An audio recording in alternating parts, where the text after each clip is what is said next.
चुड़ैल को तो ऐसे ही चकमा दे के मैं चला जाऊंगा। मैं घूमने के लिए जा रहा हूँ। मैं तो रास्ते से जा रहा था, गीत कोई गा रहा था। काम वाली बाई मरी तो मैं क्या करूँ। हो आज फिर से आ रहा है लड़का, आज मैं उसे मारकर खा ही जाऊंगी। फिर रुपेश तब तक मैं वहां पहुंच गया और चुड़ैल उसे मार कर खा गई। हाँ, जानकी नगर में एक औरत रहा करती थी। उनका एक बेटा और उनका एक बहू थी। उनका बेटा बोला, माँ, मैं कुछ दिन के लिए घर से बाहर जा रहा हूँ। कुछ दिन के बाद मैं वापस घर आ जाऊंगा। तब तक तुम अपना ख्याल रखना और अपने बहू का भी। इतना बोलकर वो घर से चले गया।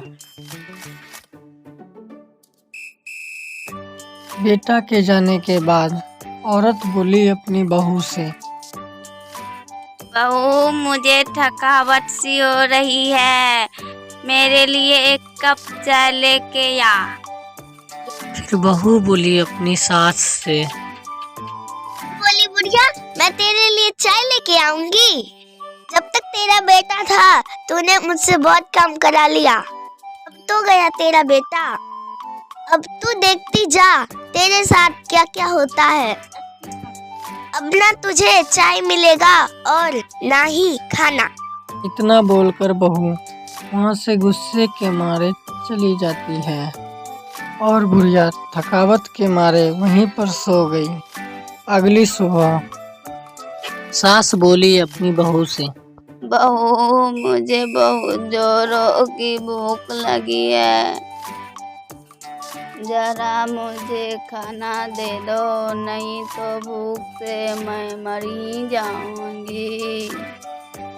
फिर बहू बोला सास से, चुप कल मोही, मैं तो तुम्हें कल ही बता दिया था, ना तुम्हें पानी मिलेगा और ना ही खाना। फिर आज तू क्यों मांग रही है? आज तुम्हें खाना नहीं, मैं अपने लात से ही पेट भरूंगी। इतना बोलकर बहू अपने सास को बहुत ही मारने लगी। फिर बहू के अत्याचार से सास घर से बाहर निकल गई। बहू बोला, चल बुढ़िया, तू कहाँ तक जाती है, मैं भी तेरे साथ चलूंगी। इतना बोलकर बहू सास के पीछे चल दी गई। रास्ते में उनका बेटा मिला और बोला, क्या हुआ माँ, इतने तेजी से कहाँ जा रही है? कहीं कुछ गड़बड़ तो नहीं हो गया? फिर माँ बोली, बेटा, तेरे जाने के बाद नहीं तो मुझे खाना दिया, नहीं तो मुझे पानी दिया। बेटा, मैं तो बहू की रोज रोज ताना सुन के थक चुकी हूँ। आज तो हद ही हो गई, खाना मांगने पर लात से मार मार के घर से भगा दिया। फिर बहू बोली, नहीं जी, मैं तो माँ जी का अच्छे से ख्याल रख रही थी। माँ जी तो सैर करने के लिए जा रही थी, माँ जी को कुछ हो ना जाए इसीलिए मैं उसके पीछे पीछे जा रही थी। माँ जी ने मेरे ऊपर इतना गलत आरोप लगा दिया कि तो रोना आ रहा है, मैं इसके पीछे पीछे क्यों आ गई।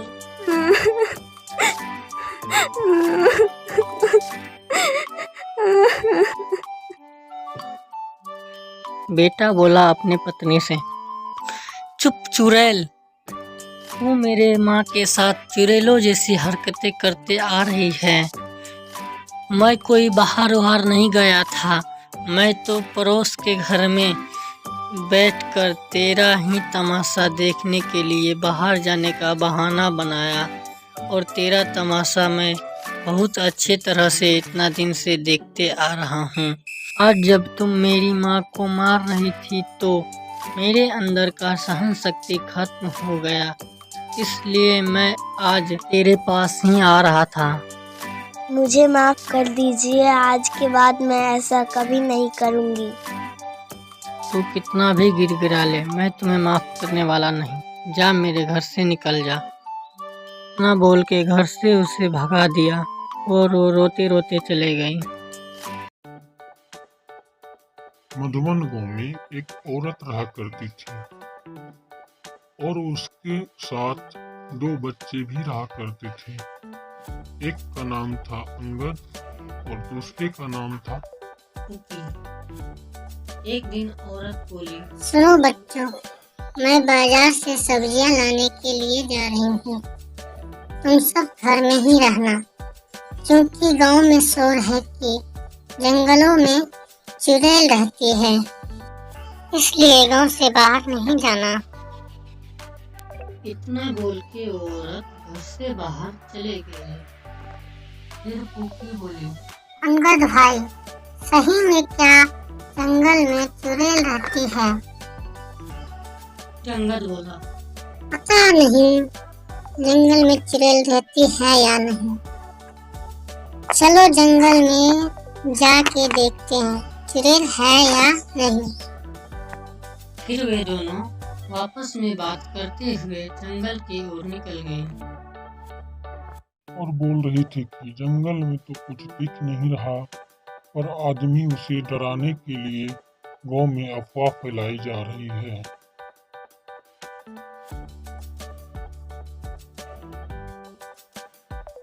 उधर चुड़ैल भूख से छटपटा रही थी।